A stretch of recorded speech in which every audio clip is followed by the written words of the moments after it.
bonjour ou bonsoir, selon l'heure à laquelle vous nous regardez. Je suis votre chroniqueur audio et animateur de podcast à l'ODJ Media, et j'ai le plaisir aujourd'hui de vous lire fidèlement une chronique signée Wally Benla. Intitulée « Ouvrons nos frontières à l'horlogerie de luxe », cette tribune raconte la naissance d'un média africain d'horlogerie, son ancrage marocain, et une passion rythmée comme une montre suisse. Quand j'ai lancé Timetelling Magazine, mon objectif était simple, raconter des histoires. Pas seulement celles des montres, mais aussi celles des gens qui les imaginent, les portent, les vivent.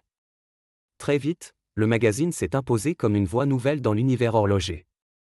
Avec un ton libre, curieux, jeune et surtout sincère. L'auteur ajoute que cette voix africaine comble un vide historique dans le luxe. Ce que rend aussi le magazine Timetelling beaucoup plus intéressant, est le fait d'être le premier magazine horloger africain. Une plateforme indépendante née d'une passion profonde pour les montres, mais aussi d'un besoin d'élargir la conversation au-delà des centres traditionnels du luxe.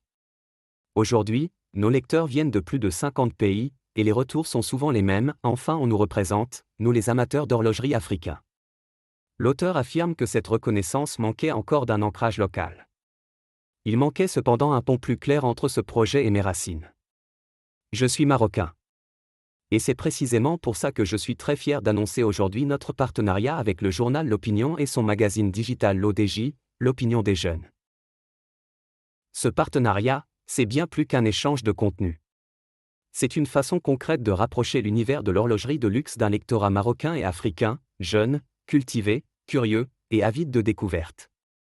À partir d'aujourd'hui, les articles de Timetelling Magazine seront publiés à la fois sur timetellingmagazine.com et sur lodge.ma. Et ce n'est que le début. L'auteur précise qu'une interview exclusive est déjà prévue. J'ai eu le plaisir de raconter mon histoire dans une interview exclusive enregistrée avec l'ODJ, qui sera bientôt disponible. Où l'on discute de montres, bien sûr, mais aussi de culture, d'indépendance éditoriale, et de ce que signifie vraiment prendre le temps dans un monde obnubilé par la vitesse.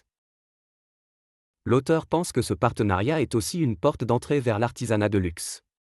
L'un des objectifs de cette collaboration est aussi d'ouvrir les colonnes de l'Opinion et l'ODJ à un univers souvent méconnu mais passionnant, celui du luxe, et plus précisément de la haute horlogerie. Un monde d'artisans, de traditions, de détails fascinants, bien loin des clichés. Pour éveiller votre curiosité, voici quelques fun facts horlogers. Saviez-vous qu'il existe un horloger suisse qui fabrique des pièces inspirées de la calligraphie arabe? Ou qu'une des montres les plus rares au monde a été vendue à un collectionneur basé à Casablanca? Ces histoires, on va maintenant les raconter ici, chez nous. L'auteur conclut en ouvrant une invitation au public marocain et africain.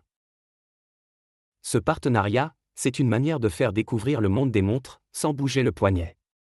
Et surtout, c'est une invitation pour chaque lecteur marocain et africain à s'approprier et de se submerger dans ce monde fascinant. Parce que l'horlogerie, au fond, c'est une question de rythme.